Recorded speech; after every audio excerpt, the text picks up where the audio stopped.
चलिए बाबू, कल का क्लास कहाँ तक हो गया था एंड? आप लोगों को हम बता दिए थे बाबू कल का क्लास में कि डार्विन का सिद्धांत, लैमार्क का सिद्धांत और किसका था एक ह्यूगो का सिद्धांत। ये तीन सिद्धांत बता दिए थे। आप लोगों को याद है डार्विन के बुक का नाम क्या था?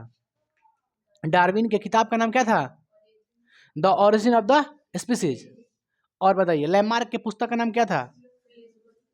फिलोसफी जूलॉजिक, यही था ना? चलिए, ह्यूगो ने किसका कौन सिद्धांत दिया था? ह्यूगो उत्परिवर्तन का सिद्धांत या फिर म्यूटेशन मेथड, है ना? डार्विन का कौन सिद्धांत था? प्राकृतिक चयन का सिद्धांत। और उसका लैमार्क का उपार्जित लक्षण का वंशानुक्रम सिद्धांत। कैसे कहिए? उपार्जित लक्षण का वंशानुक्रम सिद्धांत। ये हो गया था एंड। आप देखते हैं बाबू कि जो पृथ्वी थी, पृथ्वी की उत्पत्ति कैसे हुई, और उत्पत्ति हुई तो उसमें मानव का उत्पत्ति धीरे धीरे कैसे हो गया, कैसे मानव आ गए, है ना? तो ध्यान दीजिए बाबू, हम लिखे हैं प्रश्न में पृथ्वी की उत्पत्ति या पृथ्वी पर जीवों की उत्पत्ति, या मत लिखिए तथा कर दीजिए यहाँ पर तथा पृथ्वी पर जीवों की उत्पत्ति। देखो बाबू, एक वैज्ञानिक थे, ठीक है? आप नाम सुने जस्ट अभी, डार्विन, है ना बाबू? एक थे डार्विन और एक और थे मिलर, ठीक है? इन दोनों ने ये पहलू दिया कि जो पृथ्वी है अनुमानतः कोई जीवित थोड़े नहीं। पृथ्वी जब बना था कोई जीवित था? कोई मनुष्य थोड़े नहीं था। इनका अनुमान लगाया गया, अनुमान के हिसाब से अपने वैज्ञानिक तौर पे एक दिमाग लगाए, बोले कि जो पृथ्वी होता है, जो पृथ्वी का जो जन्म, जो पृथ्वी बना है, यह एक गोले के रूप में ज्वालामुखी के तौर पे बाहर आया था, ऊपर आया था। समझ गए? पहले एक था जो पूरा शेप है पृथ्वी का, पहले एक था। पहले बीच में कहीं कहीं समुद्र वगैरह नहीं था। ये सब बाद में ना, ये सब टूट के बिखर गया है। टेक्टोनिक प्लेट हिलने की वजह से सब बढ़ गया है अलग अलग। टेक्टोनिक प्लेट आप लोग जानते हैं ना, जो पृथ्वी के नीचे जो कंपन होता है उसे टेक्टोनिक प्लेट कहते हैं, टकराता है। उसी की वजह से आज हम लोग 7 महाद्वीप देखते हैं कि नहीं? पहले एक ही महाद्वीप था, समझ गए? जिसका नाम क्या था बाबू? पैंथलासा। पैंथलासा एक ही महासागर था, और पैंजिया एक महादेश था, एक ही पैंजिया था। पैंथलासा पैंजिया था। पैंथलासा एक ही समुद्र था, महासागर, ठीक है? वही बाद में बिखर के 7 गो 8 6 5 गो बन गया। 5 गो है ना महासागर टोटल, ओशियन, अरे हिंद महासागर, प्रशांत, सब 5 गो महासागर है। पहले एक ही था आपका महादेश जिसका नाम था पैंजिया। पैंजिया टेक्टोनिक प्लेट के हिलने की वजह से टूट गया, बिखर गया। तो जहां जहां टूटा हुआ बीच में क्या बन गया? समुद्र। समझ गए? वहां वहां समुद्र बन गया। तो 7 गो भाग में बट गया हम लोग का। टोटल कितने महादेश हैं? 7 महादेश हैं, है ना? 7 महादेश, जिसपे हम किस पे रहते हैं? एशिया पर रहते हैं। एशिया में भी हम लोग ऊपर रहते हैं, जबकि हम लोग का जो है ना गोंडवाना लाइन का हिस्सा जो मेन है ना, वही है भारतीय। बाकी जो ऊपरी हिस्सा है ना, जैसे ये किसे है, यहाँ से हिस्सा ये है, ये नहीं है, ये यूरेशियन प्लेट का है। ये ऊपर जाकर दूसरा में था, हाई था, अफ्रीका में जाकर सटा था। जो नीचे का भाग है ना, ये अफ्रीका में जाकर सटा था। ये बाद में आकर ही दोनों सट गया के। जब हिमालय बना था ना टकराने की वजह से, तो हिमालय बना था उसी समय।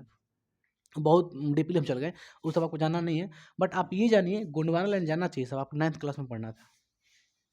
ध्यान दो बाबू। तो हम लोग कह रहे थे कि कौन थे? डार्विन और मिलर। इन लोगों ने कहा कि जो पृथ्वी थी, पृथ्वी पहले गोले, है ना, गर्म गोले के रूप में था, वही धीरे धीरे ठंडा हो गया। ठंडा होने के बाद वहाँ पे ना छोटे छोटे जो है परमाणु गैस उत्पन्न होने लगे, जैसे ऑक्सीजन गैस है, हाइड्रोजन, ठीक है, मीथेन गैस। ये सब गैस जो है ना धीरे धीरे बनने लगे, है ना? ये सबको अणु कहिए, हम लोग अणु कहेंगे। अणु का पहले पहले निर्माण हुआ, पहले पहले अणु, जैसे में हाइड्रोजन, नाइट्रोजन, ऑक्सीजन और एक मीथेन, ये अणु बने। धीरे धीरे कुछ समय के बाद ये अणु जो है ना जटिल कार्बनिक यौगिक बन गए। जटिल मतलब कार्बन की संख्या उसमें ज़्यादा होने लगी, कार्बनिक यौगिक ज़्यादा बनने लगा, इसको बोलेंगे जटिल कार्बनिक यौगिक। ये धीरे धीरे जटिल हो गए, ये धीरे धीरे क्या हो गए? जटिल यौगिक हो गए। जटिल यौगिक, जटिल यौगिक कहने का मतलब है प्रोटीन ले लीजिए एक, ठीक है, प्रोटीन ले लीजिए। प्रोटीन एक जटिल यौगिक है ना? प्रोटीन ऐसे नहीं बनता है, सिंगल्स में बहुत सारे मिलाने के बाद प्रोटीन बनता है, समझ गए? तो धीरे धीरे जटिल यौगिक बन गए, है ना, कठोर थोड़ा। अब देखिए फिर धीरे धीरे क्या हुआ, फिर जैसे जैसे परिवर्तन होते गए धीरे धीरे ना, जटिल यौगिक में आप डीएनए भी कर सकते हैं, डीएनए, समझ गए? प्रोटीन बना, डीएनए बना, इसके बाद जानते हो क्या बना बाबू?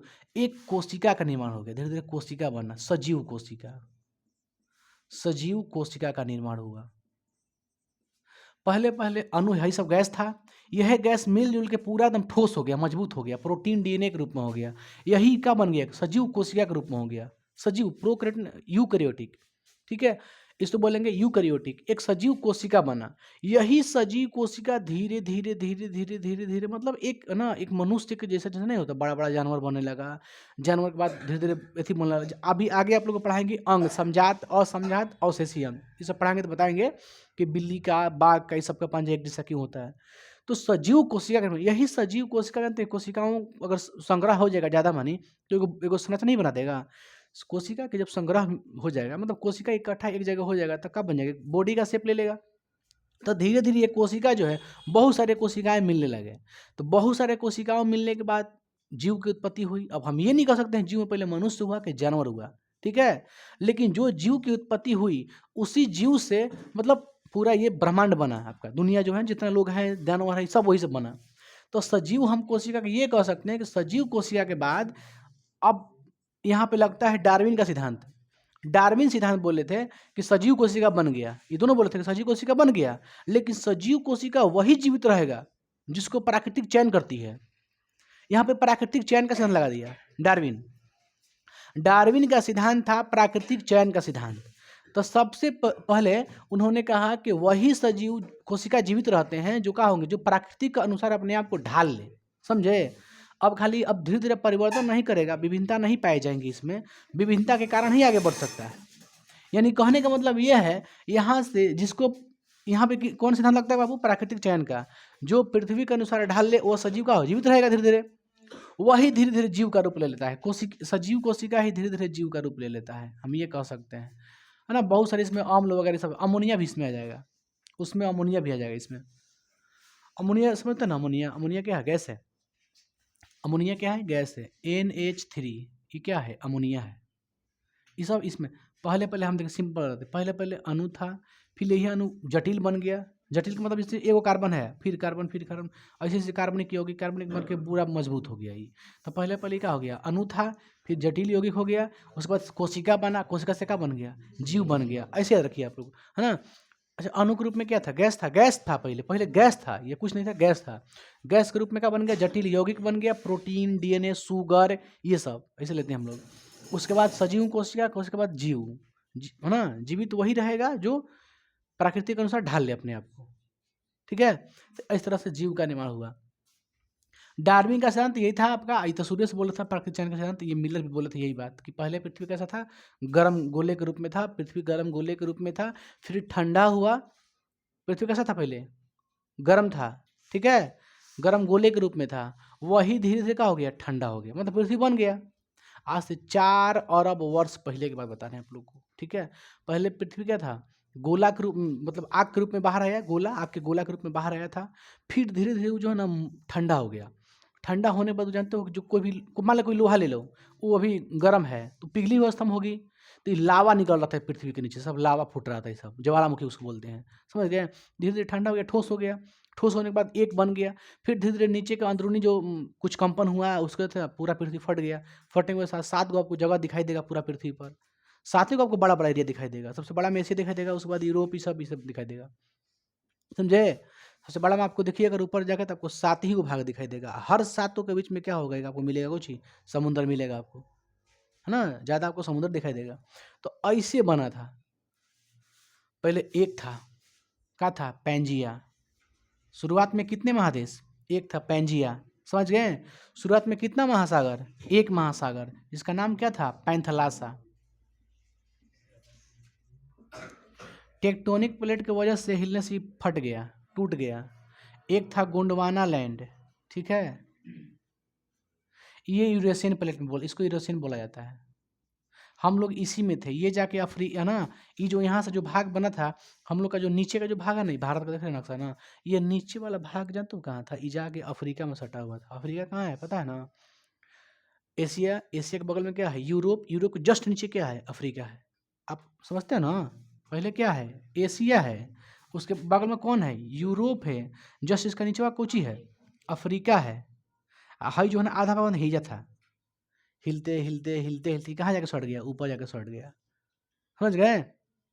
हाई तो हमें सटा ना, ये दूसरा कहीं जाता है, यूरोप में जाकर सटा था इधर, यूरेशियन, इसको यूरेशियन प्लेट बोला जाता है, यूरेशियन मतलब यूरोप और एशिया दोनों टच में था यहाँ पे ना, यूरेशियन प्लेट था, ऊपर वाला भाग जो ऊपर में है ना वो भारत का मूल निवासी नहीं होता है, जो ऊपर वाला भाग है ना भारत का मूल निवासी नहीं होता है, ये पहले कहाँ था, यूरोप में था, सटा हुआ था, समझ गए।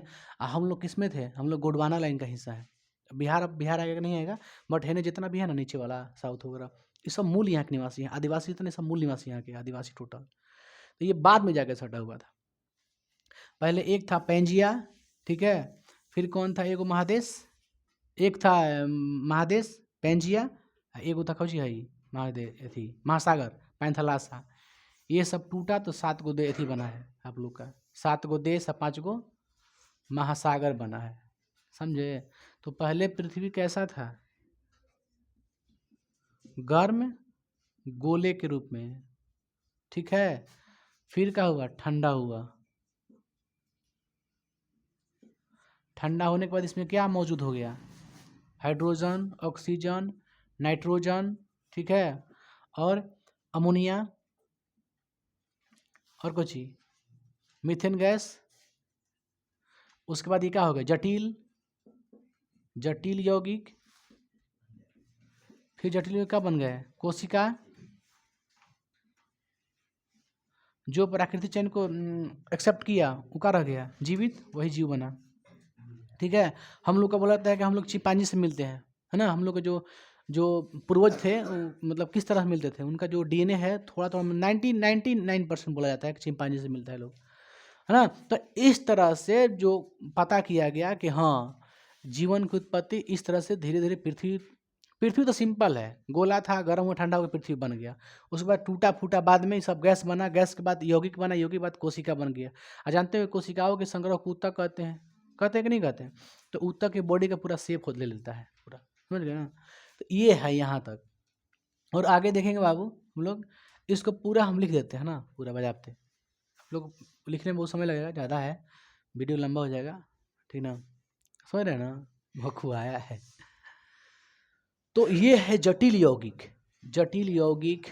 अब देखिए जो जीव की उत्पत्ति है, बहुत सारे वैज्ञानिक आए, जीव की उत्पत्ति देखे तो सबसे पहले जो जीव की उत्पत्ति हुई थी बोला गया कि अफ्रीका महाद्वीप में हुआ ना, अफ्रीका महाद्वीप में मानव का विकास हुआ, पहला मानव का विकास कहाँ हुआ, अफ्रीका महाद्वीप में, अफ्रीका महाद्वीप में मानव का विकास हुआ था, ठीक बाबू।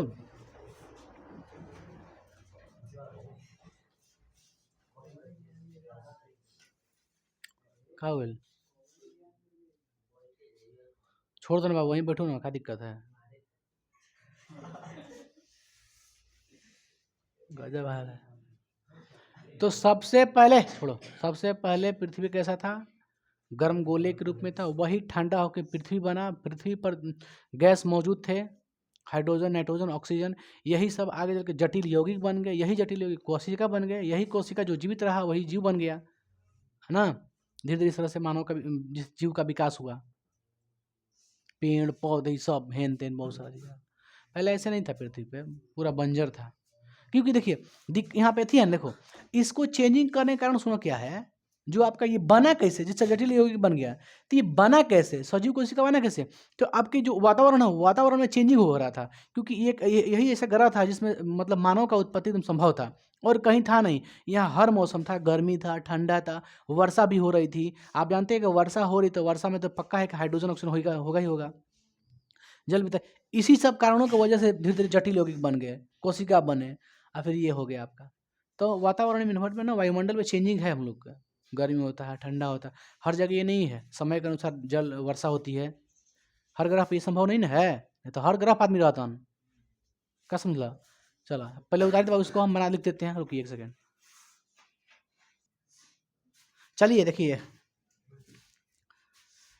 आप लोग को इसमें कोई दिक्कत ही नहीं है, उतार लिए, चलो ठीक है, देखो समझो क्या लिखे हैं, समझिए, कह रहा है कि डार्विन एवं मिलर के अनुसार पहले पृथ्वी कैसा था, गर्म गोले के रूप में था, ओके, उत्पन्न हुई थी, आगे बढ़ते हैं, पृथ्वी धीरे धीरे ठंडी हुई, तब इसका क्या बना, वातावरण, इन्वायरमेंट बना, इन्वायरमेंट बनने का मतलब ये है, वातावरण उसे कहते हैं जहाँ पे सब कुछ है, वायु है, गैस, टोटल गैस है।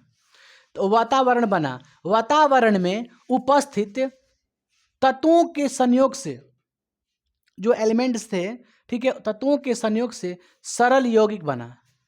मतलब तत्वों की उसका बना सरल यौगिक। सरल यौगिक में क्या था? हाइड्रोजन था, ठीक है, गैस बना, यौगिक को गैस बोलेंगे। H2 था, N2 था, CH4 था, NH3 था, ये सब बना। यही सरल यौगिक आगे चल क्या बन गया? जटिल यौगिक। पहले सरल, सरल मतलब देखिए, जब भी कहे सरल यौगिक तो कहिएगा सरल यौगिक में क्या आएगा? हाइड्रोजन, नाइट्रोजन, ऑक्सीजन, ये सब है ना, मीथेन वगैरह ये सब आ जाएगा उसी में, सरल यौगिक में। फिर सिंपल कंपाउंड के बाद एक जटिल, एक ठोस है ना, एक स्ट्रॉन्ग का बन गया, यौगिक बन गया। ये सब मिलने के बाद जटिल यौगिक बने। इस यौगिकों में जीवन के आधार पर अणु, इस यौगिकों में जीवन के आधार पर अणु जैसे जल, अमीनो अम्ल, न्यूक्लिक अम्ल, प्रोटीन, ये सब है जीने के लिए। आपको जीवन की उत्पत्ति के लिए सब चीज जरूरी है।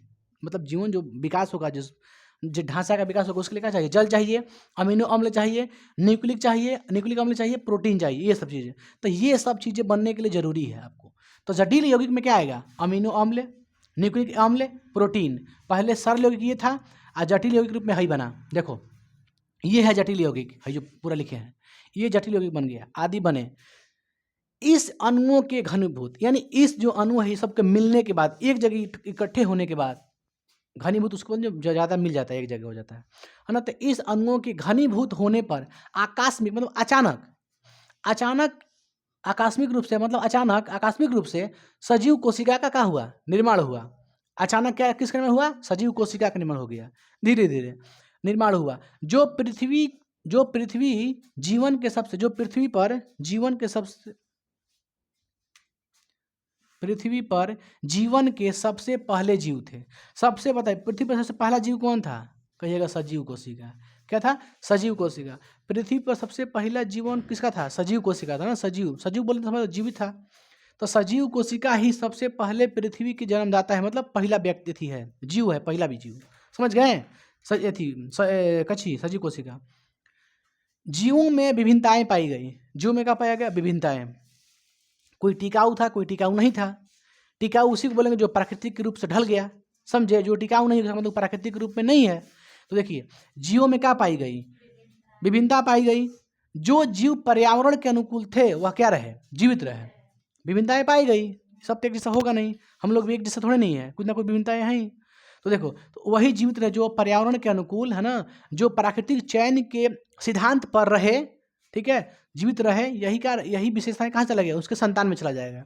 वही विशेषता कहाँ हो जाएगा? जो जीवित रह गया वही ना जाएगा उसके संतान में, तो उसके संतान में चली गई। यही क्या हुआ? संतान में जाने के बाद धीरे धीरे क्या हो गया? पीढ़ी दर पीढ़ी चेंजिंग होता गया। उस तरह से नए नए प्रजातियों का विकास होने लगा। देखो लिखे हैं कि पीढ़ी दर पीढ़ी बदलाव होने के कारण जीवन का हो गया? जटिल होता गया, मतलब चेंजिंग होता गया, अलग अलग प्रजातियां विकसित होने लगी। यही आपका है ये पृथ्वी कैसे निर्माण हुआ और पृथ्वी पर जीवन की उत्पत्ति। पूरा जीवन की उत्पत्ति बता दी आप लोग को। सबसे पहले क्या था बताइए आप? हम कहेंगे पृथ्वी पहले नहीं था। पृथ्वी कैसा था? गोला, गर्म गोले के रूप में पृथ्वी कैसा था? गर्म गोले। फिर क्या हो गया? वो ठंडा ले लेते हैं, अब पृथ्वी कहते हैं इसको, पृथ्वी। उसके बाद क्या बना? सरल यौगिक। पर्यावरण में चेंजिंग उसका बन गया सरल यौगिक। सरल यौगिक में क्या आएगा?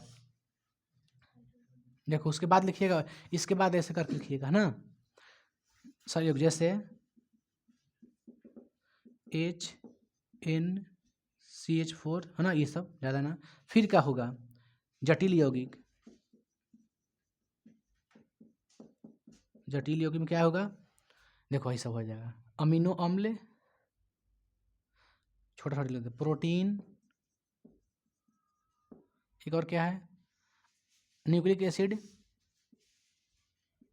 न्यूक्लिक आ रहा है अम्ल। फिर बताओ क्या बना? इसके बाद हम देखो, उसके बाद हम एरो कर देते हैं। उसके बाद एरो किए ना, हमको यहाँ से लिखना चाहिए था, मिलती है, गड़बड़ हो गया। चलो ठीक है, कोई दिक्कत नहीं। उसके बाद क्या बना? सजीव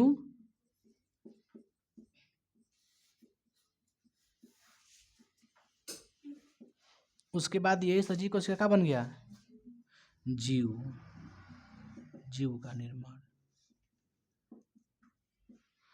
इस तरह से ऐसे होगा।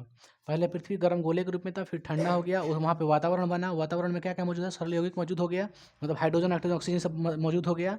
ठीक है, इसके बाद ये क्या हो गया, धीरे धीरे जटिल होता है, घनीभूत होकर क्या हो गया, जटिल हो गया। जटिल यौगिक यही जटिल यौगिक किसी भी शरीर के है ना संरचना के लिए उपयोगी है। जटिल यौगिक प्रोटीन, न्यूक्लिक एसिड, डीएनए वगैरह। फिर क्या बन गया, वही सजीव कोशिका का निर्माण हो गया, और जो जीवित रह गया वही अपना अगला पीढ़ी में देते चला गया। उस तरह से जीवन का क्या हो गया, निर्माण होता चला गया। समझ गए आप लोग। तो इसको एक संक्षेप में भी लिख दीजिएगा, कहीं ना कहीं नोट करके लिख दीजिएगा। ओके, कोई दिक्कत, इसको मिटा दें यहाँ पे, उतारिएगा। हाँ तो उतारो बाबू, थोड़ा तेजी में उतारिए। उतारो बाबू, हो गया, उतारिए, थोड़ा फास्ट काम कीजिए बाबू। याद किया करो मेरे भाई, नहीं पढ़ेगा तो जान लो बहुत दिक्कत होगा तुम लोग। एग्जाम बस 1 महीना बचा है, 1 महीना मुश्किल से है। उस पर जो रिवीजन किए करेगा ना, पढ़ाई करेगा, हंसेगा नहीं, पढ़ाई करेगा, मुंह थूथू लगा के हंसना जरूरी नहीं है। ठीक है, आप लोग सीखिए, ज़्यादा रट्टा मारने की कोशिश मत कीजिए। आप लोग आए हैं पढ़ने के लिए, एग्जाम देने के लिए, पास होने के लिए आए हैं। 1 महीने के बाद आप चले जाइएगा, सोचिए समझिए बाबू, समझे ना आप लोग। तब पढ़ाई बढ़िया से करो। क्या जी, डॉक्टर जी पांडे गलत कह रहे हैं आप तो, क्लास बाबू छोड़ देते हैं, महीने में 10 दिन क्लास आते हो, 20 दिन नहीं होते, ये बैला है वो। 2 महीना पे 1 दिन आता है, अकबका जाता है, भूख लग जाता है। अरे भाई, बिना मेहनत सोचे कुछ पा लें तो ऐसा नहीं हो सकता है, समझे ना आप लोग। पढ़ाई पे विशेष ध्यान दीजिए आप लोग। हो गया, आगे बढ़े हम लोग। पढ़ेंगे जीवाश्म, फॉसिल पढ़ेंगे, फॉसिल। ठीक है, क्या पढ़ेंगे, जीवाश्म, कि जीवाश्म में क्या होता है। ऐसा आप जीवाश्म ईंधन पढ़े हैं, फॉसिल ये ना फ्यूल पढ़े हैं आप लोग बढ़िया से। आगे बढ़े हम लोग। क्या भाई, यस यस यस यस। आज के दौर में जानते हो हम लोग का जो रुपया है, रुपया मार्केट में गिर गया है, आप लोग मालूम है ना। $1 कीमत कितना हो गया पता है, 90 रुपया हो गया आज के डेट में। तो मंत्री जी क्या कह रहे हैं पता है, कह रहे हैं कि डॉलर मजबूत हुआ है, मतलब हम लोग का पैसा का वैल्यू गिरा नहीं है, मतलब क्या मजबूत हुआ है, डॉलर मजबूत हुआ है, डॉलर पावरफुल हो गया है। जबकि ऐसा नहीं है, जब आपकी कीमत बढ़ता है, जैसे हम 90 रुपया, हम 90 को आदमी भेजेंगे तो वो अपना एक आदमी का होगा, बराबर हो जाएगा। जिसके पास दुनिया का सबसे बड़ा अमाउंट कौन है, डॉलर है, उससे बड़ा कोई पैसा नहीं है, डॉलर सबसे ज़्यादा उपयोगी डॉलर। डॉलर आपको लेना ही लेना है। अमेरिका का ईरान ने नहीं लिया था, उसका देखो हालचाल क्या किया है। तो डॉलर को लेना बहुत ज़रूरी हो जाता है। फिर डॉलर की कीमत कितना हो गया, 90 रुपया हो गया है। $1 का वैल्यू कितना है, 90 रुपया। 90 रुपया देखो जाके तो कितना देगा, $1 आपको देगा, $1। समझ गए। जितना बढ़ेगा हम लोग का ना पैसा बढ़ेगा ना, उतना हम लोग का मार्केट में जो है ना पैसा का वैल्यू गिरता है। इसको बढ़ने नहीं देना चाहिए था, गवर्नमेंट ऐसा है कर रहा था, क्या कीजिएगा। 88 हुआ था, 90 हो गया, 65 था, 70, 75, 80, आज हो गया 90। $1 का वैल्यू सोच लो। अगर कोई $10 कमा लिया जाके तो सोच लो कितना हो जाएगा। अगर जिसको $500 मिल गया, यहाँ आएगा तो मांगेगा, कगड़ाएगा पैसा। जो अमेरिका में गया है, सोच के देखिए, जो अमेरिका में काम कर रहा है उसको $50 मिल गया तो यहाँ पर कितना हो जाएगा उसका, समझ रहे हो। दबा के होगा एकदम। अब $500 मिला तो सरकार दे देते पैसा, हैरान हो जाइए, इतना पैसा है उन लोग के पास। खैर चलिए आगे बढ़ते हैं बाबू। देखिए इसको रेज कर देना।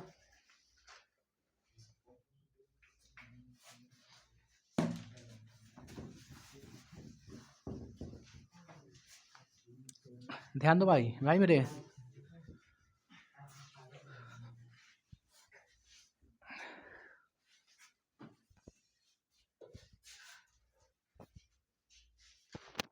चलिए इसको सही से रख दो। क्या पढ़ना है हम लोग को, जीवाश्म में। क्या पढ़ना है, जीवाश्म। इंग्लिश में कहते हैं फॉसिल। ओके, क्या कहते हैं? फॉसिल कहते हैं, फॉसिल।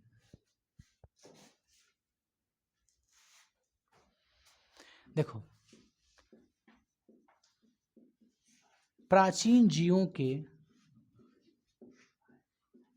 अवशेष या छाप जो हमें पृथ्वी पर जीवों के इतिहास तथा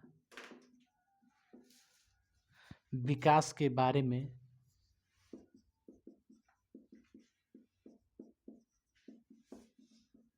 जानकारी दे। ठीक है, प्राचीन जीवों में देखो बता रहे हैं हम, प्राचीन जीवों का अवशेष या छाप जो हमें पृथ्वी के इतिहास और जीवन के विकास के बारे में जानकारी दे, या फिर कह सकते हैं पृथ्वी पर जीव के जीव के इतिहास तथा विकास के बारे में जानकारी दे। फिर से बता रहे हैं, सुनो ध्यान से। प्राचीन जीवों के अवशेष मतलब पुराने, जो लाखों वर्षों तक चट्टान के नीचे दबे कुचले हैं, उसी के अवशेष या छाप है, अवशेष या छाप जो हमें पृथ्वी पर जीवों के विकास के बारे में और पृथ्वी के इतिहास के बारे में जानकारी देता हो। तो हमको किससे जानकारी मिलता है? अवशेष से जानकारी मिलता है कि जो अवशेष हमको प्राप्त हुआ है, पृथ्वी के नीचे से प्राप्त हुआ है, वो जो अवशेष है कितने साल पुराना है, यही ना है। तो हमको उससे पुराना से हमको क्या आइडिया मिलेगा कि पृथ्वी कैसा था, कैसे बना था, चाहे पृथ्वी पर जो विकास हुआ था मानव का या फिर बिल्ली का या फिर कोई भी जानवर का, कैसे हुआ था, कितना साल पुराना हुआ था। तो आयु हम लोग निर्धारित किससे करते हैं? आयु का निर्धारित किससे करते हैं? तो कहिएगा अवशेष ले। किससे? अवशेष से। हम अवशेष से पता कर लेते हैं कि मेरा जो अवशेष है, जो कंकाल मिला है, जो हड्डी मिला है, वो कितना साल पुराना है, उस हिसाब से बता देंगे। मान लो किसी मानव का मिला है 500 वर्ष पहले, तो हम कह देंगे ना 500 वर्ष पहले जीवन की उत्पत्ति हुई थी। हाथ का हड्डी मिल गया किसी का, है ना, उसको जांच किए वैज्ञानिक विधि से, जांच किए, पता चला अरे यार ये तो कम से कम 1000 वर्ष पहले का है। इसका मतलब जीवन की उत्पत्ति कितना साल पहले हुई थी? 1000 वर्ष पहले हुई थी। उससे भी पहले में तो आओ कहीं खोज पड़ताल होगा, जितना पुराना मिल जाए उतना पुराना का होगा आपका पृथ्वी होगा। पृथ्वी नहीं होगा, पृथ्वी पर जीवन की विकास हुआ होगा, जीवन की उत्पत्ति हुई होगी। समझ गए? तो आप समझ गए ना। प्राचीन जीवों के अवशेष का लिखे, प्राचीन जीवों के अवशेष, प्राचीन जीवों के अवशेष या छाप जिससे हमें पृथ्वी पर जीवन और जीव के विकास के बारे, इतिहास के बारे में जानकारी देता हो। ठीक है, जो पृथ्वी के इतिहास और जीवन के विकास की जानकारी देता हो, पृथ्वी पर जीव के इतिहास और विकास के बारे में जानकारी देता हो। आगे बढ़े हम लोग, चलिए आगे देखते हैं भाई मेरे कि जीवाश्म के अध्ययन को क्या कहते हैं? जीवाश्म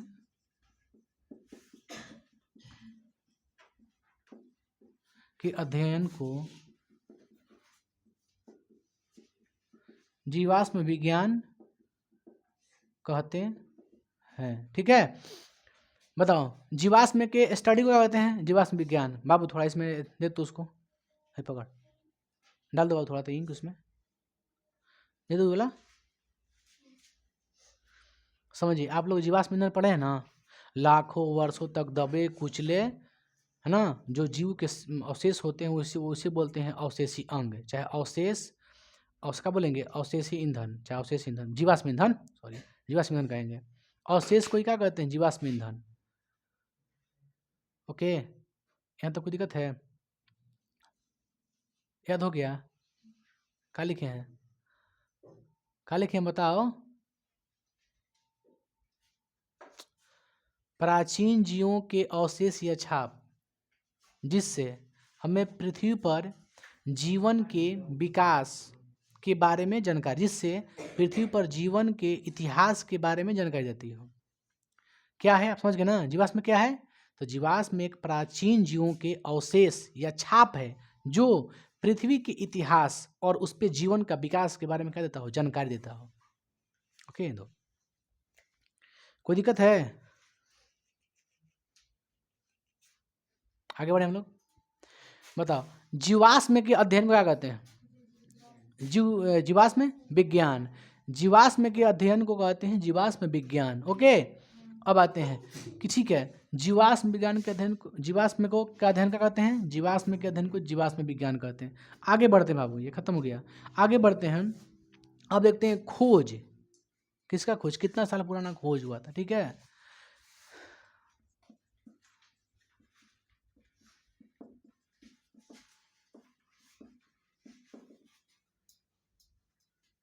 समझो,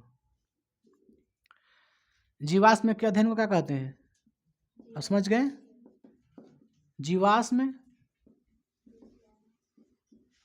विज्ञान। आगे बढ़ो, आगे बढ़ते हैं बाबू। कोई भी जीवाश्म है, ठीक, कोई भी जीवाश्म है, तो जीवाश्म के आयु का पता कैसे लगाते हैं? जो जीवाश्म होता है, जो जीवाश्म जो अवशेष होता है ना बाबू, जीवाश्म किसे कहते हैं? अवशेष को ही कहते हैं। तो किसी भी जीवाश्म का ना बाबू, अवशेष का कि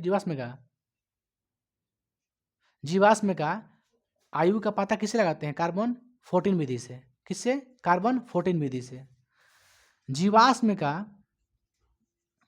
आयु का पता किससे लगाते हैं? कार्बन 14 विधि से। कार्बन 14 विधि से। इसे रेडियोधर्मी चाहे रेडियो कार्बन बुलाता है, ठीक है। रेडियो कार्बन विधि। किसी भी अवशेष के आयु, चाहे जीवाश्म का, जीवाश्म का आयु, एज कितना साल पुराना है, किससे लगाते हैं? कार्बन 14 का प्रयोग करके हम ये बताते हैं कि जो मेरा अवशेष चाहे हड्डी चाहे जो भी मिला, कंकाल मिला, वो कितना साल पुराना है। समझे आप लोग?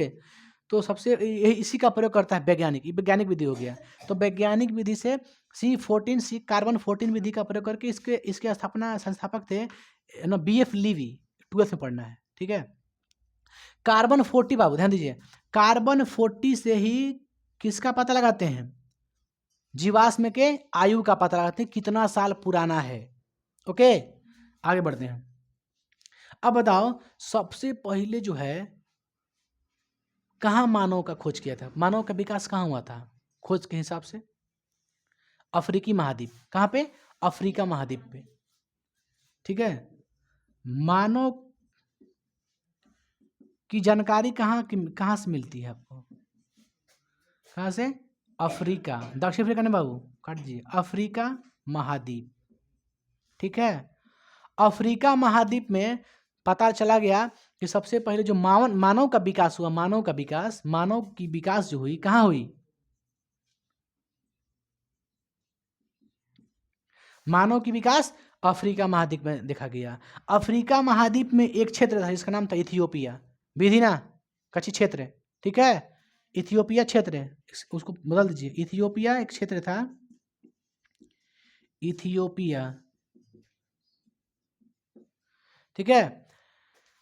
अफ्रीका महाद्वीप में मानव की जानकारी मिली कि सबसे पहले जो मानव का उत्पत्ति हुई थी, कहाँ हुई थी? अफ्रीका महाद्वीप में हुई थी। अफ्रीका महाद्वीप में कहाँ पे? इथियोपिया क्षेत्र में। एक इथियोपिया है ना, बहुत प्रसिद्ध स्थल है वहाँ के, इसी को क्रेडिट जाता है इसका कि मानव का विकास इथियोपिया क्षेत्र में हुआ था। इथियोपिया में हुआ था मानव का विकास। हड्डी मिला था, अवशेष मिला था, पंजा मिला था, समझे आप लोग, दांत मिला था, जिससे पता किया गया कि कहाँ से खोजा, कहाँ गया था? अफ्रीका में, ठीक है। वहीं पता चला कि इतना साल पुराना है। ये लगभग हम बताते हैं आपको 2 लाख नहीं, लगभग कब का बात करते हैं आप लोग को? 5 से लगभग 6 लाख वर्ष पहले की बात बता रहे हैं आप लोग को।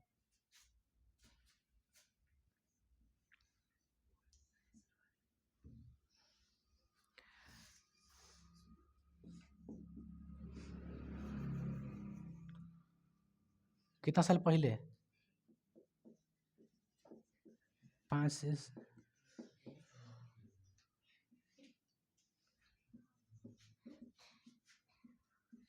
ठीक है। इतना साल पहले ये बात को पता किया गया कि जो मिला है, जो कंकाल चाहे जो हड्डी मिला है, वो क्या है, कितना साल पुराना है? तो 5 से 6 लाख वर्ष पहले। सोच लो, मतलब कोई जीवित थोड़ा नहीं था, आदमी थोड़ा नहीं था 5 से 6 साल पहले, 5 लाख पहले ना। जो खोजा था वो नहीं था, वो तो हड्डी खोजा। वो हड्डी किससे जांच किया?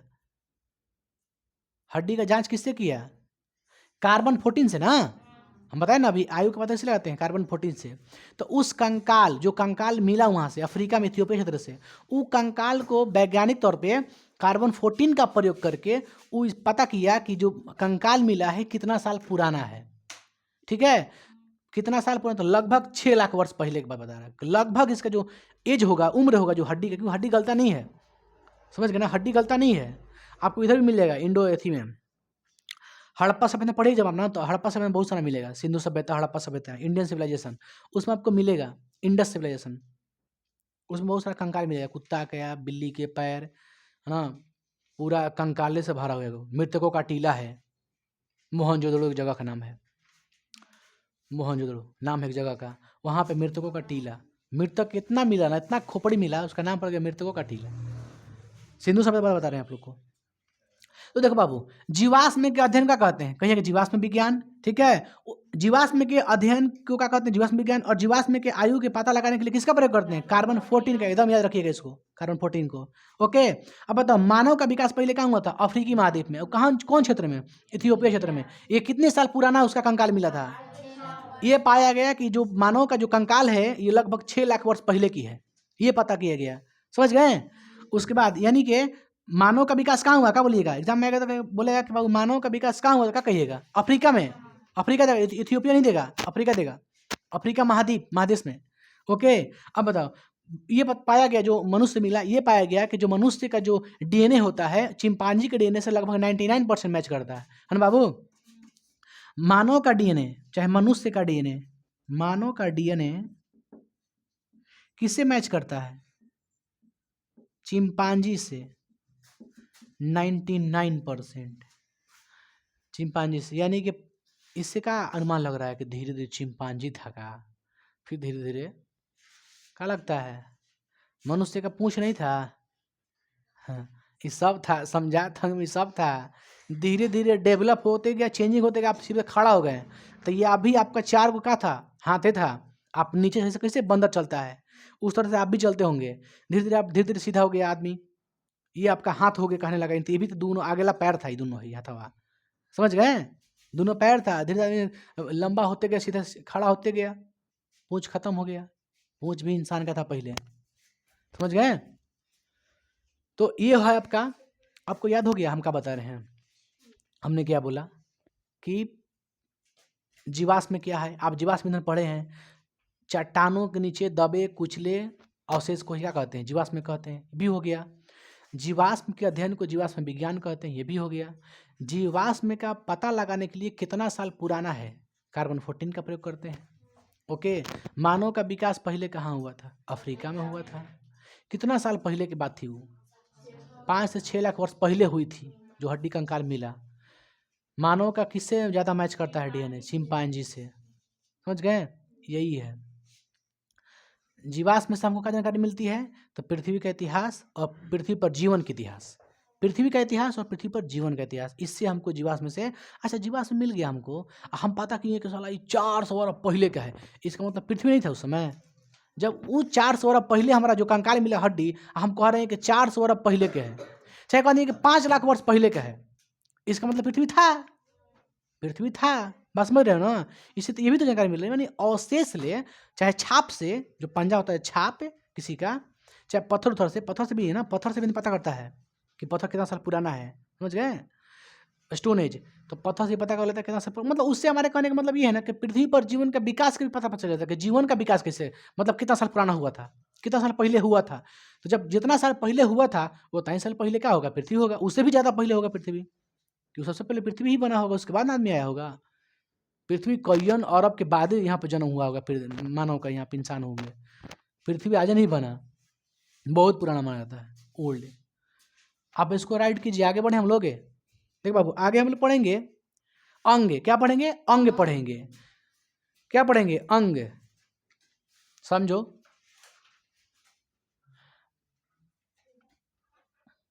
कहाँ लिखे हैं, देखो बाबू अंग पढ़ेंगे, क्या पढ़ेंगे, अंग, अंग कहते हैं ऑर्गन, क्या कहते हैं, ऑर्गन, ऑर्गन कै प्रकार, 3 प्रकार, एक होता है समजात, और एक होता है असमजात अंग, ठीक है, और एक होता है अवशेषी अंग। समजात को इंग्लिश में क्या कहते हैं, होमो लोगस, क्या कहते हैं? लोगस ऑर्गन, ठीक है। असमझात कहते हैं एना लोगस ऑर्गन। इसे क्या कहते हैं? क्या कहते हैं? रेसिडिटी, रेसिजुअल, हाँ।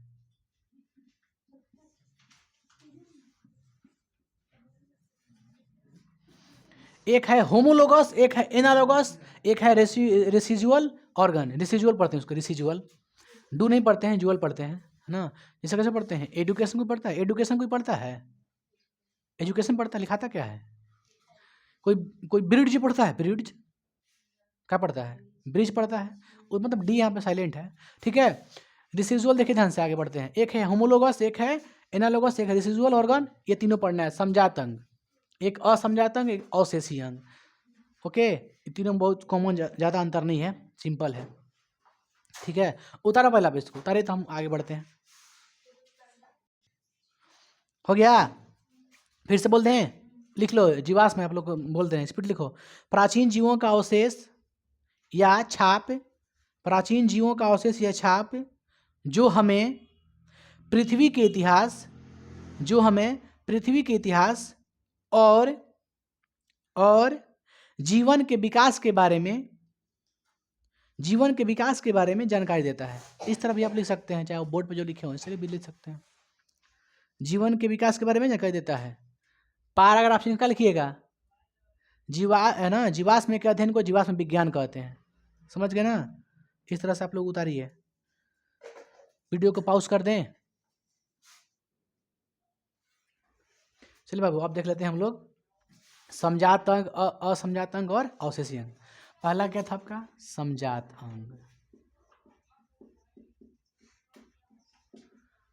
होमोलोगस, ठीक है। ऑर्गन लिख दीजिएगा, होमोलोगस ऑर्गन।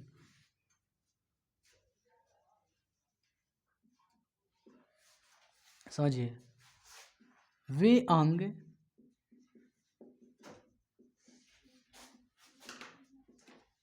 जिसकी बनावट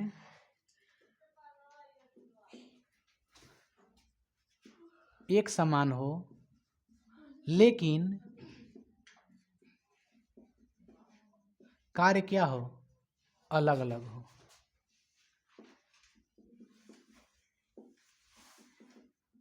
उसे क्या कहते हैं? समझात अंग कहते हैं। कोई दिक्कत आप लोग को? याद हो गया? समझात अंग किसे कहते हैं? समझात अंग उसे कहते हैं जिसकी बनावट, है ना, जिन जीव का बनावट कैसा हो? सेम हो। बनावट सेम हो लेकिन काम अलग अलग हो। याद हो गया? बनावट सेम, काम अलग अलग, समझात अंग। बनावट अलग अलग, काम सेम, असमझात अंग। खत्म? दोनों नहीं हो गया? समझात अंग किसे कहेंगे? जिसकी बनावट का हो, सेम हो, और काम अलग अलग, उसे क्या समझात अंग कहेंगे। सिंपल है। अब आइए एग्जाम्पल। मानव का हाथ, मानव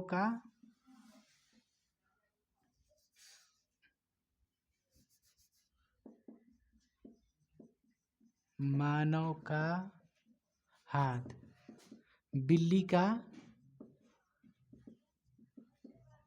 अगला पैर, मतलब पंजा, अगला पंजा पैर, इसको पंजा बोला जाता है। और कुछ एग्जाम्पल? बाघ का हाथ, चाहे बाघ, बिल्ली की तो प्रजाति के बाघो है, नहीं है एक टाइप के। बाघ का भी अगला पंजा। और कुछ लिखते हैं? एक है आपका चमगादड़ के पैर। हो गया ना? कोई दिक्कत इसमें? चलिए आगे बढ़ते हैं। अब बताइए, देखिए मानव का ही जो दो हाथ है, आप देख रहे हैं हाथ को, हैंड को, यही सेम टू सेम जो जिससे बनावट इसका है, बनावट ऐसा ही बनावट किसका है? बिल्ली का जो अगला दुग होता है ना, हथवा या पंजवा, सेम टू सेम यही बनावट उसका भी है, एकदम सेम बनावट। समझ गए? और आगे बढ़ते हैं। बाघ का जो अगला होता है सेम है, जैसे मानव का बनावट है, जैसे बिल्ली का बनावट है, बाघ का भी अगला बनावट वैसे ही होता है। अगला दोनों पैर, समझ रहे बात को? चमगादड़ का जो पैर होता है ये पंख के रूप में होता है, उड़ने का काम करता है। इसका भी दोनों का बनावट कैसा है? चमगादड़ का भी बनावट मनुष्य के जैसा, जिस तरह से ढांचा है ना इसका, उसका बनावट स्ट्रक्चर वैसा है उसका। तीनों का बनावट एक जैसा है। हाथ का बनावट, अगला पंजा का बनावट, हम लोग को ये आगे है, ऐसे ऐसे हो जाओ ना, का ये आगे नहीं हो जाएगा तब? तो ये है आपका अगला, इसका भी अगला, इसका भी अगला, इसका जो पैर है सेम टू सेम जैसे इस तरह बना है ना, जैसे ढांचा है इसका, भले छोटा हो चाहे बड़ा, उसका मतलब नहीं है। बनावट क्या है इसका? सेम है, बनावट सेम है। अब बताओ मानव का हाथ क्या करता है? किसी को पकड़ता है, समझो? हाँ समझ। इसका काम क्या है? पकड़ना। अरे हम लोग हाथ से क्या करते हैं? पकड़ते हैं। बिल्ली का अगला पंजा क्या करता है? चलने के लिए है। इसका काम किस में है? चलने के लिए। इसका भी काहे के लिए? चलने के लिए। इसका उड़ने के लिए। बताओ काम कैसा है? काम कैसा है? अलग अलग। हम लोग का हाथ चलेंगे थोड़े नहीं, किसी को दू झप मार देंगे भले, ये सब पीटने वाला मारने वाला है, ठीक है? इसका जो है चलने वाला, इसका भी चलने, इसका उड़ने वाला है। तो इसका काम क्या है? अलग अलग है, लेकिन इसका जो स्ट्रक्चर है, जो संरचना है, कैसा है? सेम है। ओके, आगे बढ़े हम लोग। अब पढ़ लेते हैं कोची बाबू, असमझात अंग। क्या पढ़ते हैं? असमझात अंग। अच्छा ये बताओ, आप सोच के देखो थोड़ा देख लिए, जब इसकी बनावट सेम है, कार्य ना अलग अलग है, बनावट सेम है, इसका मतलब इन सब का पूर्वज क्या होंगे? एक ही होंगे। इसके जो पूर्वज होंगे क्या होंगे? एक ही होंगे। तो इस बात को दिमाग में जहन बिठा लीजिएगा, नोट करके। क्या कहिएगा? बनावट समान होने के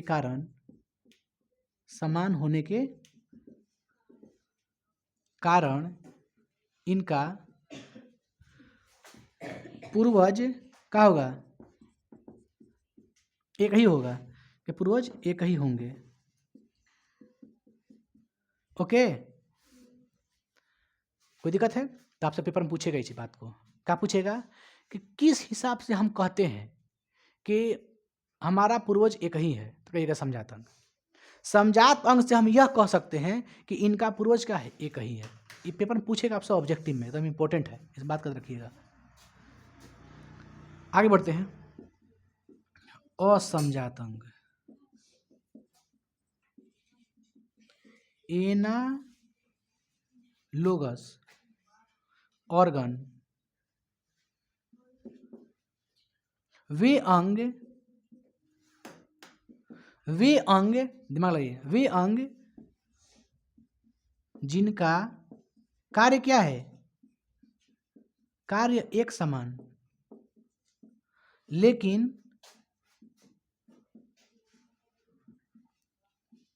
बनावट भिन्न भिन्न हो, उसे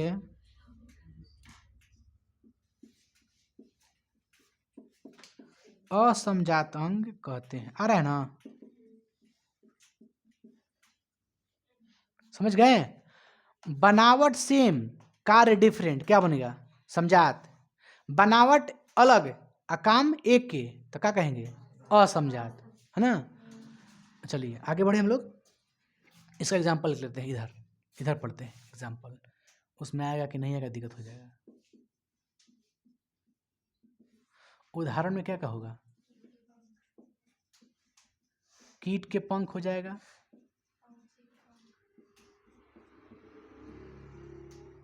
पंछी के पंख,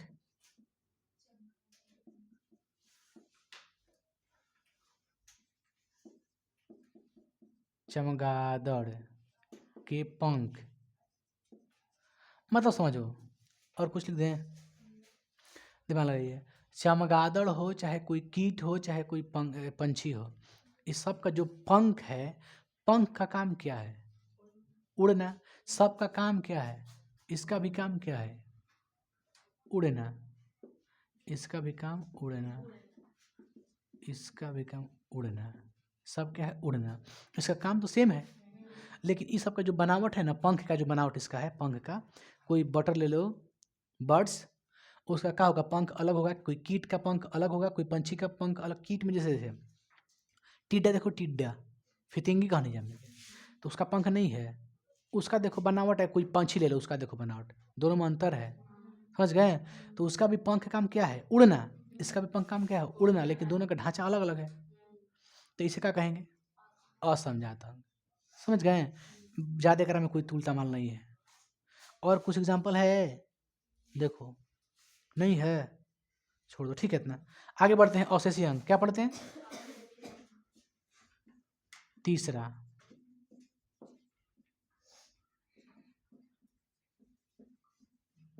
अवशेषीय अंग इंग्लिश में क्या कहते हैं,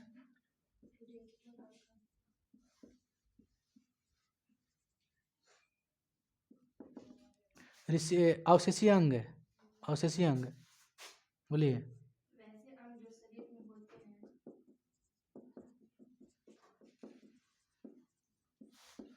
वैसे अंग जो शरीर में होते हैं लेकिन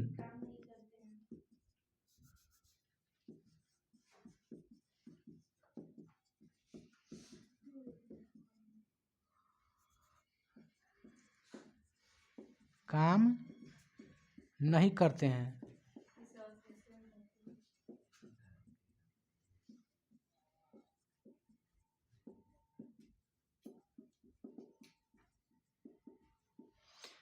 जैसे में एक होगा अपेंडिक्स, क्या होगा, अपेंडिक्स। अपेंडिक्स पता है कहाँ शरीर में, कहाँ रहता है हम लोग का अपेंडिक्स, पेट के दाहिने साइड नीचे हल्का अपेंडिक्स होता है, ठीक है, दाहिने साइड होता है अपेंडिक्स, अपेंडिक्स। और कुछ हो सकता है एग्जाम्पल, शरीर का बाल, और कुछ लिख दें, देखो कर्ण पल्लव, देखो ये जो है ना, हई जहाँ ना ये लगता है न, क्या बोलते हैं उसको, बाली, इसका कोई काम नहीं, काट के फेंक दो, कोई वैल्यू है इसका, कोई वैल्यू है, तो शरीर का बाल, कर्ण पल्लव, छोदन इत्यादि कर देते हैं। जिसका शरीर में कुछ काम नहीं है, हेकर हेकर से का हमार बिगड़ जाई, हेकर से का बिगड़ जाएगा, कुछ बिगड़ जाएगा। अच्छा हंस मत, अपेंडिक्स, पेट में अपेंडिक्स होता है ना, किसी किसी का अपेंडिक्स, अपेंडिक्स का भी कोई ज़्यादा योगदान नहीं है। पहले ना, पहले जब जीव छोटे छोटे बन रहे थे, तो उस समय जो अपेंडिक्स था ना, अपेंडिक्स ही उसको जानकारी देता था कि इसकी महक कैसा है, गंध कैसा है, नाक ना अपेंडिक्स। अब अपेंडिक्स तो पेट के शरीर में चल गया, उसका कोई काम ही नहीं है। तो ये अंग तो है बट इसका काम नहीं है, ये भी है तो है लेकिन इसका काम नहीं है, ये भी कर्ण पल्लव है, इसका कोई काम नहीं है, बस खाली बाल लगाने के लिए काम है, बस समझे। तो वे अंग जो शरीर में तो है लेकिन उसका कोई काम नहीं है, कोई भी ले लो, समझ गए। नो है, नाखून, नाखून काम कुछ है क्या, काटने से कुछ होगा नहीं ना, उसका कोई काम नहीं है। समझो जो काम लायक नहीं है, पैर काट दो, काम लायक है भाई, नहीं चल पाइएगा। तो वे अंग जिसका जो अंग हो, शरीर में जो अंग हो लेकिन उसका कोई काम नहीं, उसे कहते हैं अवशेषी, मतलब बचा हुआ खुचा हुआ शरीर में जो अंग है, बचा खुचा, वे वैसे अंग जो शरीर में होते हैं लेकिन उसका कोई काम नहीं होता है, उसे अवशेषी अंग कहते हैं, सिंपल। कोई दिक्कत इसमें। चलिए आगे बढ़कर हम पढ़ेंगे ब्रोकली के बारे में पढ़ेंगे, ओके। इसको पहले उतारिए आप लोग, उतारो तो बाबू, चलो ध्यान दीजिए बाबू, आप लोग ध्यान दीजिए। चलिए अब आगे बढ़ते हैं बाबू, एक और पढ़ लेते हैं जीव के बारे में, जिसका नाम है आर्कियोपेट्रिक्स। क्या है, आर्कियोपेट्रिक्स। आर्कियोपेट्रिक्स के बारे में समझिए, आर्कियोपेटेरिक्स, यह एक क्या है, यह एक जीव है जिसमें सरीसृप तथा पंछी दोनों के गुण पाए जाते हैं। समझिए आर्कियोपेट्रिक्स क्या है। आर्कियोपेट्रिक्स क्या है, एक जीव है जिसमें उसको देखा गया तो उसमें कौन कौन से मतलब गुण पाए गए, एक सरीसृप का पाया गया गुण उसमें, सरीसृप मतलब रेंगने वाला, सांप वगैरह ये सब का। तो एक सरीसृप का इसमें गुण पाया गया और एक पंछी, दोनों के कुछ कुछ मिलावटी था ये। मतलब इसमें आर्कियोपेक्टिक्स में एक सरीसृप का भी कुछ भाग था और पंछी का भी कुछ भाग था, समझ गए। इसका मतलब इसे हम क्या कह सकते हैं, ये कह सकते हैं कि इस सरीसृप से पंछी बनने का एक मजबूत कड़ी है, एक मजबूत कड़ी। ये किस चीज़ का एग्जाम्पल्स है, ये एग्जाम्पल ये दर्शाता है, यह एग्जाम्पल यह बताता है, यह जीव ये बताता है कि जो पंछी बना है वो किससे बना है, सरीसृप से बना है। कोई भी पंछी किससे बना है, सरीसृप से बना है। तो इससे हमको यही जानकारी मिलती है 100%, 100% इससे यही जानकारी मिलती है, सरीसृप था पहले और सरीसृप के बाद क्या बन गया। तो सरीसृप से किसका विकास हुआ है, पंछियों का। एकदम नोट कर लिया दिमाग में। इससे पता चलता है कि सरीसृप से ही पंछियों का विकास हुआ है, हुआ है। बाबू रे, आर्कियोपेक्टिक्स पॉइंट क्या है, जीवाश्म का इसका आंसर है आर्कियोपेक्टिक्स।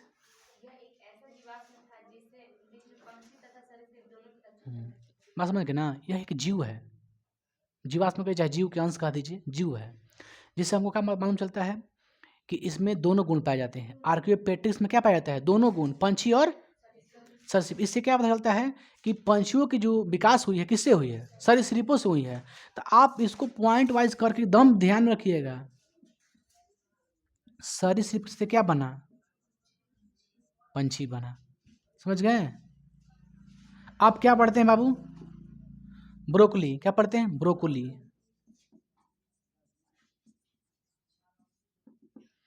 बाबू ध्यान दीजिए, ब्रोकली क्या है, ब्रोकली क्या पता है, ब्रोकली यह एक हरी सब्जी है। क्या है, हरी सब्जी है, यह एक हरी सब्जी है। ब्रोकली क्या है, हरी सब्जी है। यह कैसे बना, पहले बात समझिए। ये जो ब्रोकली है ये बना कैसे, समझिए बात ध्यान से।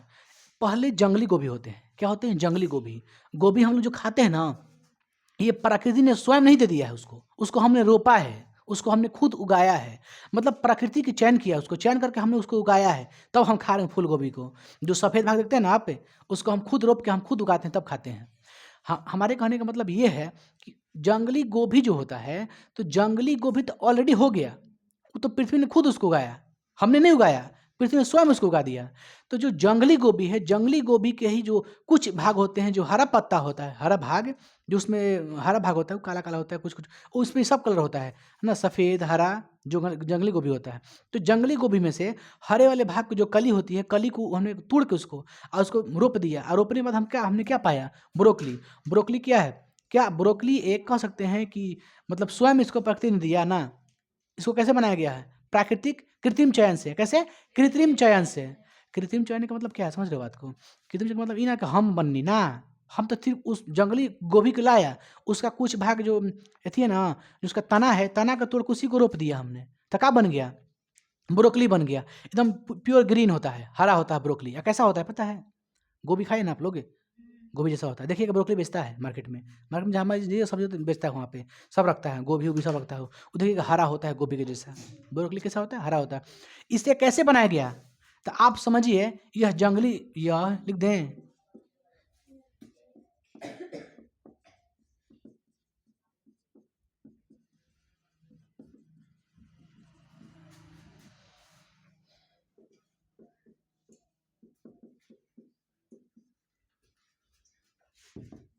कृत्रिम चयन से। ब्रोकली क्या है, तो कहिएगा हरा सब्जी है, वो एक हरा सब्जी है, जिसे हम कैसे बनाए हैं, कृत्रिम चयन। ऑब्जेक्टिव आइए पूछिए, कैसे बना है वो, कृत्रिम चयन। हमने उसको चुनाव किया है, चुनाव करके है ना, क्या बना दिया, ब्रोकली बना दिया। अब आप खाते हैं फूल गोभी, सफ़ेद वाला भाग खाते हैं ना, सफ़ेद वाला भाग है, तो वो कैसे बना, वो भी बना जंगली गोभी से। जंगली गोभी का जो सफ़ेद भाग है ना, कली है ना, उसको तोड़ के हमने क्या कर उसको रोप दिया, क्या बन गया, फूल गोभी, सफ़ेद भाग। सफ़ेद नहीं होता है फूल गोभी की जो खाते हैं आप लोग, व्हाइट वाला भाग है, होता है कि नहीं सफ़ेद होता है। इसका मतलब आपने क्या जाना, देखो आपको हम दिखा देते हैं बाबू, ब्रोकली दिखाते हैं, आप एक सेकंड सुनिए। आप देखे होंगे ब्रोकली, देखो ब्रोकली देखे होंगे, हाई देखे हो ब्रोकली, नहीं देखे आप लोग? देखिए ब्रोकली, ये क्या है? ब्रोकली है, ये है ब्रोकली, क्या है? ब्रोकली है।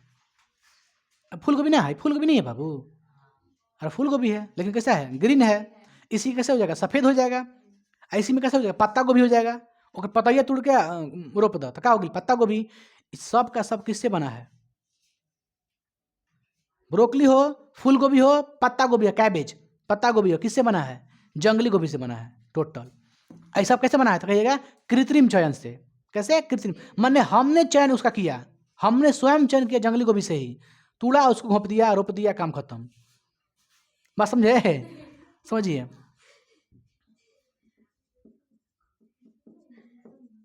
बनाया गया। और क्या हो सकता है बाबू? देखो हम सब स्टेप में देते हैं, समझिए बाबू, हम स्टेप में देते हैं, समझो। जंगली गोभी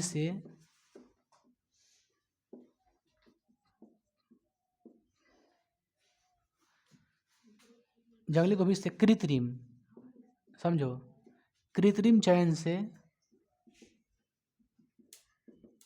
बनाया गया सब्जी, हरी सब्जी। पहला क्या था? ब्रोकली। ब्रोकली किससे बना है? तो कहे जंगली गोभी से। कैसे? तब कैसे? कृत्रिम चयन, ये ऑब्जेक्टिव में ये पूछेगा कैसे, मतलब कहे कृत्रिम चयन, मतलब हमने चुना उसका किया है ब्रोकली। और बताइए, फूल गोभी, ठीक है, मतलब फूल गोभी मतलब कुछ सफ़ेद होगा, ये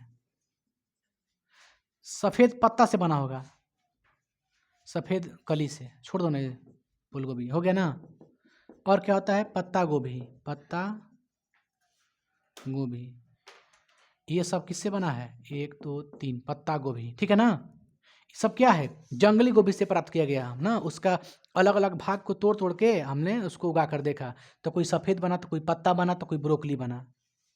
आप लोग भाई दोनों देखे हैं, ये भी देख लिए ब्रोकली होता है ना ग्रीन एकदम, ये ब्रोकली है, समझे? इसमें कोई दिक्कत?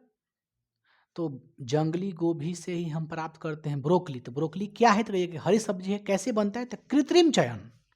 फूल गोभी कैसे बनता है? कृत्रिम चयन। पत्ता गोभी कैसे बनता है? कृत्रिम चयन। ये कोई नहीं उगा था डायरेक्ट पृथ्वी से, हमने जंगली गोभी का ही प्रयोग करके बना दिया उसको। ओके, आगे बढ़े हम लोग। बाबू इसमें कोई पॉइंट और बनाए? एक और आपका ऑब्जेक्टिव शूट है बाबू, ध्यान दीजिए।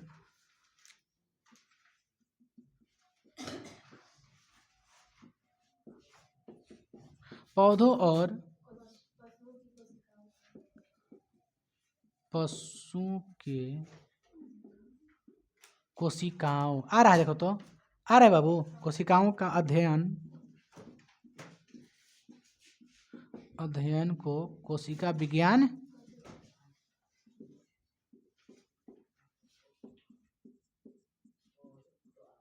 कोई दिक्कत है? इसको ऑब्जेक्टिव देख लीजिएगा, पूछेगा आपसे। पौधों और पशुओं की कोशिकाओं के अध्ययन को क्या कहते हैं? कोशिका विज्ञान। पौधे और पशु के अध्ययन का कहते हैं कोशिका विज्ञान। बस, पौधे और पशुओं के अध्ययन को कोशिका। बाबू उतना मत बाबू, दरवाजा खुलवा भाई मेरे। इसमें कोई दिक्कत है? दो बाबू ऑब्जेक्टिव दो। ऑब्जेक्टिव बाबू, ये चैप्टर आप लोगों का हो गया खल्लास, चैप्टर इंड। चैप्टर 7 था ना, खत्म हो गया। कल अगला चैप्टर पढ़ेंगे इसका। ओके, इसका ऑब्जेक्टिव पूछ लेते हैं आपसे, बस खत्म करते हैं। दो बाबू दो, धरा किताब धरा दो, लड़की।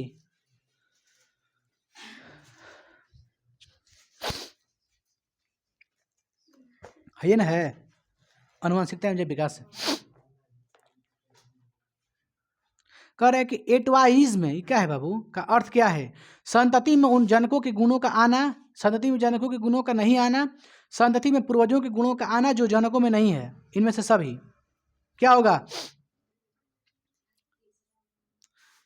संतति में पूर्वजों के गुणों का आना जो जनकों में नहीं है। समझ गए? संतति में किसका गुण आता है? पूर्वजों के। प्राकृतिक चयन द्वारा जीवों का विकास कहलाता है मेंडलवाद, लैमार्कवाद, सूक्ष्म विकास, डार्विनवाद। जीवों की उत्पत्ति के पहले पृथ्वी पर निम्नलिखित में से क्या नहीं था? CO2, NO2, O2, इनमें से सभी। O2 नहीं था, O2 नहीं था। जीवों की उत्पत्ति के पहले पृथ्वी पर निम्नलिखित में से क्या नहीं था? कार्बन डाइऑक्साइड था, नाइट्रोजन ऑक्साइड था, ऑक्सीजन नहीं था, यही ना। मनुष्य में कितने जोड़े गुणसूत्र पाए जाते हैं?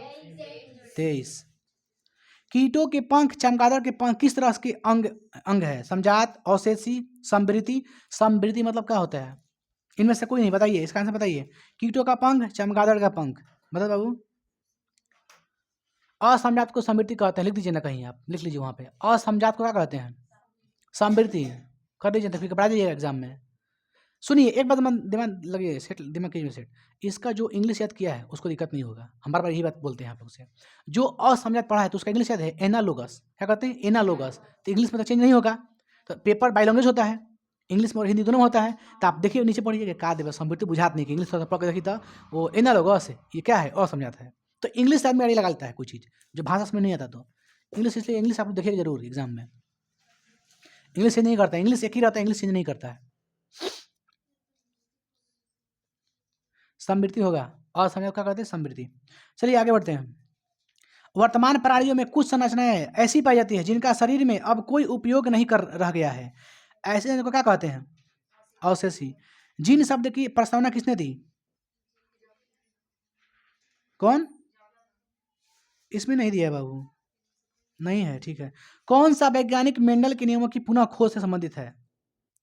कौन सा वैज्ञानिक मेंडल के नियमों के पुनः खोज से संबंधित है? सरमक, लैमार्क, डार्विन, लिनियस, कौन थे? आपको हिसाब से कुछ टिक कीजिए। अरे अब 4 ऑप्शन बोलिए ना, सरमक, लैमार्क, डार्विन, लिनियस। देखिए 2 तो कंफर्म होगा, दोनों में से कौन होगा? लैमार्क और डार्विन, ठीक है, इन दोनों में से कोई होगा। ऑप्शन काटिए, तो बताइए दोनों में से कौन लिखे हैं? लेकिन इसका डार्विन होना चाहिए बाबू, सरमक दिया है, सरमक पढ़े हो? डार्विन होना चाहिए इसका। गुणसूत्र बने होते हैं किसका? डीएनए तथा आरएनए के, डीएनए तथा प्रोटीन्स और आरएनए के, इनमें से कोई नहीं, बताइए। डीएनए, प्रोटीन और आरएनए सबसे। कोशिका में अनुवांशिक पदार्थ है, डीएनए, गुणसूत्र, जीन, हरित लवक। क्या है? डीएनए दिएगा, डीएनए। कोशिका में अनुवांशिक पदार्थ क्या है? डीएनए, अनुवांशिक पदार्थ डीएनए। जीन शब्द किसने दिया? जॉनसन। मलेरिया उत्पन्न करने वाले मच्छर, मादा एनाफिलिस, किस तरह के जल में उत्पन्न होते हैं? साफ, गंदा, मीठा, इनमें से सभी, बताइए। गंदा जल। डेंगू उत्पन्न करने वाले मच्छर किस तरह के जल में उत्पन्न होते हैं? दिया साफ जल, डेंगू वाला साफ में, मलेरिया वाला गंदा में, ठीक है। आगे बढ़ते हैं। कितना दिया है बाबू?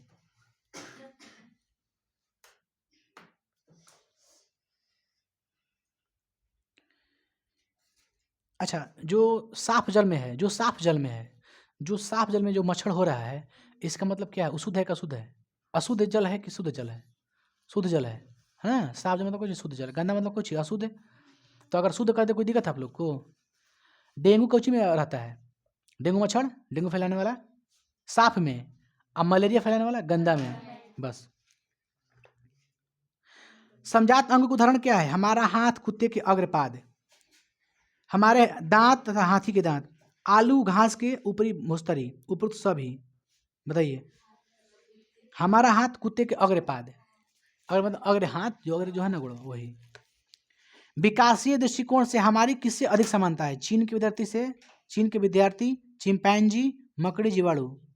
चिंपैंजी से है ना मिलता है। लैंगिक जनन के बाद संतानों में अलैंगिक जनन की अपेक्षा विभिन्नताएं होंगी, कम, अधिक, एक समान। क्या होगी?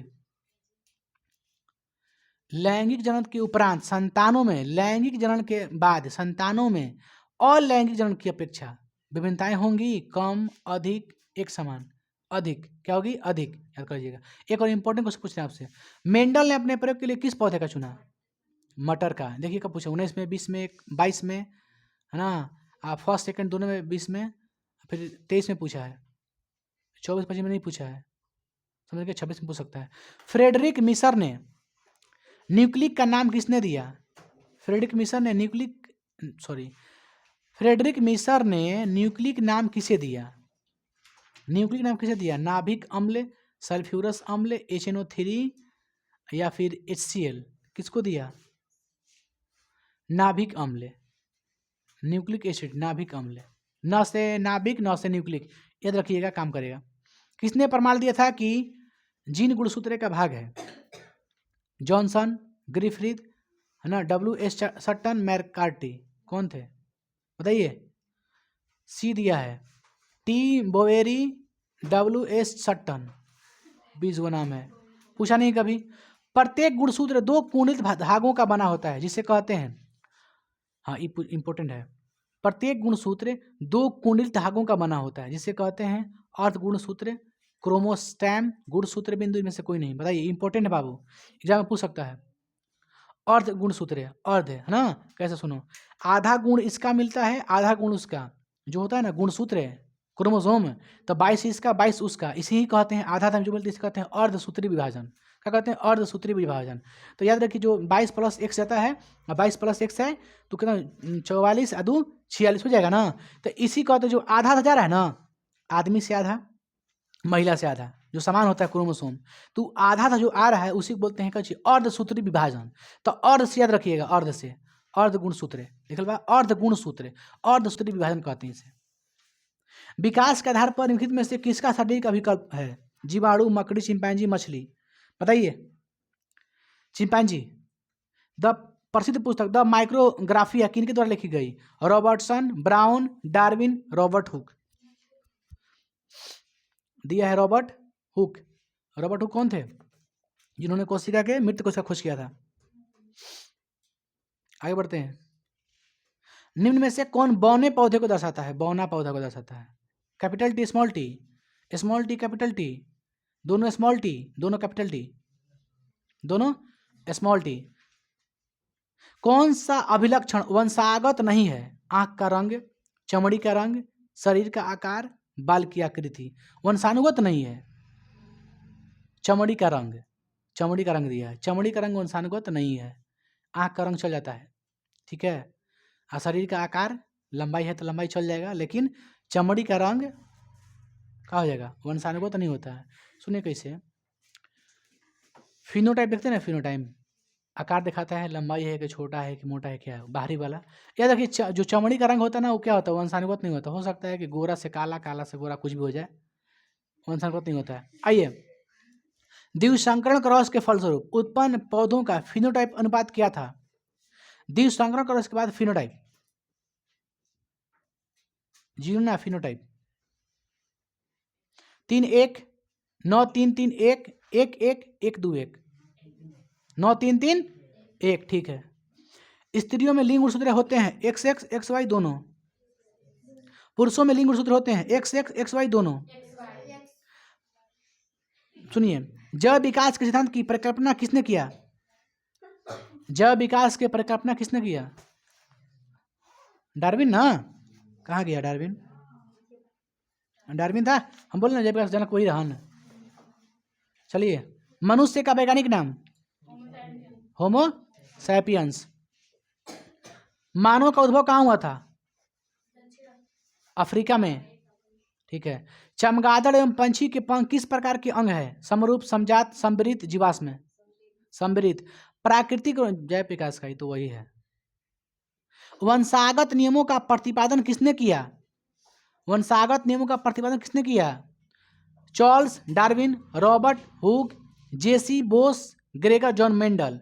वंशानुगत नियमों का प्रतिपादन किसने किया? दिया है, बताइए। इसमें दिया है मेंडल, जॉन मेंडल। वंशानुगत ऊ ना, हाउ नियम नहीं बोल रहे हम, कौन? उपार्जित लक्षण का ना, ये दूसरा है। वंशानुगत नियम का प्रतिपादन किसने किया? ग्रेगर जॉन मेंडल, जो मटर के दाना का प्रयोग कर रहे हैं वही। अच्छा बताइए, DNA का फुल फॉर्म क्या होता है? बताइए, नहीं मालूम है?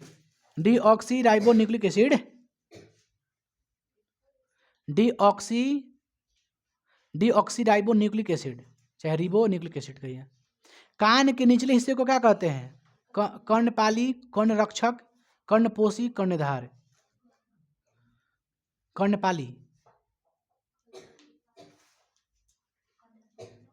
बताइएगा। जैव विकास को सर्वप्रथम किसने समझाया था? लैमार्क, डार्विन, अरस्तु, वाइसमान। लैमार्क। विभिन्नताएं कितने प्रकार की होती हैं? 3, 2, 4, 8। विभिन्नताएं 2 होती हैं। कितने प्रकार होती हैं? 2 प्रकार की होती है विभिन्नताएं। देखिए, जीन प्रारूप तथा वातावरणीय दशाओं द्वारा निर्धारित वैसे अनुवांशिक लक्षण या विशेषक जो स्पष्ट रूप से दिखाई देते हैं उसे क्या कहते हैं? जो अनुवांशिक रूप से लक्षण, जो विशेषक जो स्पष्ट रूप से दिखाई देते हैं उसे क्या कहते हैं? जीन प्रारूप, जीनोटाइप, फेनोटाइप, जेनेटिक्स। फिनोटाइप बिना देख ले कहिए फिनोटाइप, जो देखने पर दिखाई देगा बाहर से, फिनोटाइप। ग्रेगर और मेंडल व्यक्तिगत जीवन में क्या थे? नाविक, व्यापारी, पादरी, कृषक। क्या थे? पादरी। क्या थे? पादरी। मेंडल ने जनक पीढ़ी को किस लेटर से सूचित किया था? पी से। जनक पीढ़ी को किससे किया था सूचित? पी से, टी से, एफ से, एस से।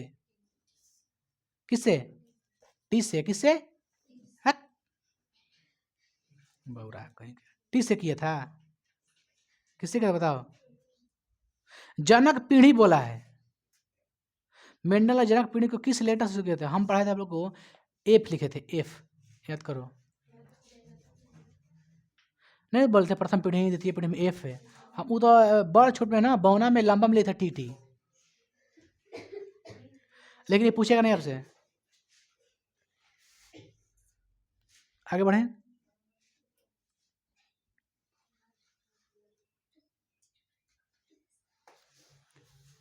अनुवांशिकी का पिता किसे कहते हैं?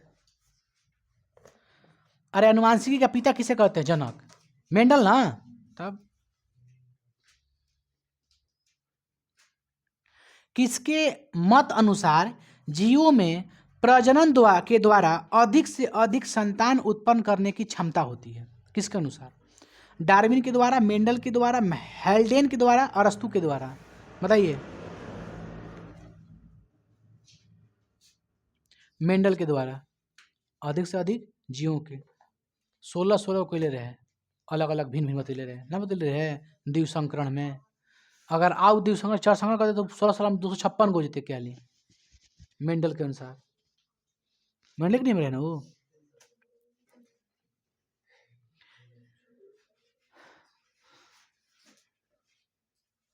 द ओरिजिन ऑफ स्पीसीज किसकी पुस्तक है? बताओ। डार्विन। किसी जीव की जीनी संरचना क्या कहलाती है? किसी जीव की जीनी संरचना क्या कहलाती है? फेनोटाइप, जीनोटाइप, अनुवांशिकी विभिन्नता। कह रहा है जीव विज्ञान की वह शाखा जिसके अंतर्गत विभिन्नता तथा अनुवांशिकता का अध्ययन किया तो उसे क्या कहते हैं? जी, अनुवांशिकता के अध्ययन को क्या कहते हैं? अनुवांशिकी हो गया। आगे बढ़ते हैं। अफ्रीकी मानव का सबसे निकट संबंधी क्या था? चिंपैंजी, गोरिल्ला, बंदर, गिलहरी। चिंपैंजी। कुछ है चाहिए चिंपैंजी मार दीजिएगा बिना देख ले। पंछी तथा तितली के पंख हैं समजात, असमजात, अवशेषी। बोलिए। असमजात ना। अवशेषी अंग का उदाहरण है कर्ण पल्लव की पेशियां, पूछ कशुरेकाएं, निषेचक पटल, इनमें से सभी। इनमें से सभी।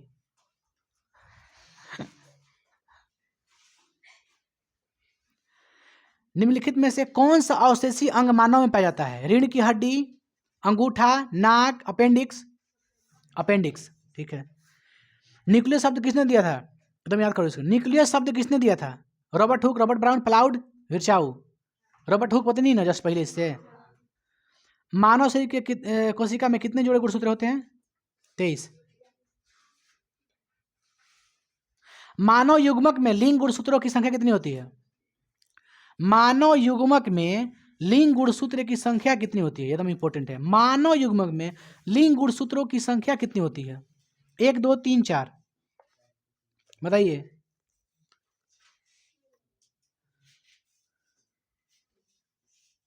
युग्मक में कितना गुणसूत्र होला? लिंग गुणसूत्र है 2 गो।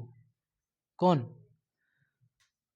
अगर लेडीज होगा एक्स एक्स जेंस होगा तो एक्स वाई, तो 2 ही ना होता है। जोड़ा में पूछते तो एक एक, जोड़ा में पूछते तो एक एक हो जाता। युग्मक, इसलिए बहुत युग्मक ध्यान दीजिएगा। जीव विज्ञान का पिता लैमार्क, अरस्तु, डार्विन या अरस्तु या ग्रेगर मेंडल, बताइए। जीव विज्ञान के सही, सही, बहुत अच्छा। निम्नलिखित में कौन गुरुत्वानुवर्तन का उदाहरण है? ये तो पढ़े ना आप लोग। फल की वृद्धि, जड़ की वृद्धि, फूल की वृद्धि। जड़ की वृद्धि, बहुत अच्छा। हमारा पर्यावरण, ये कल पढ़ेंगे, हमारा पर्यावरण, है ना, ज्यादा नहीं है। एक और चैप्टर है बाबू इसमें, प्राकृतिक संसाधनों का प्रबंधन, उसी में पढ़ लेंगे, है ना, उसी में पढ़ लेंगे दोनों में। अगला लास्ट चैप्टर बचा है और, दोनों पढ़ लेंगे। चलिए बाबू, हम लोग यहाँ तक छोड़ देते हैं आप लोग, चलिए आगे कल मिलते हैं हम लोग।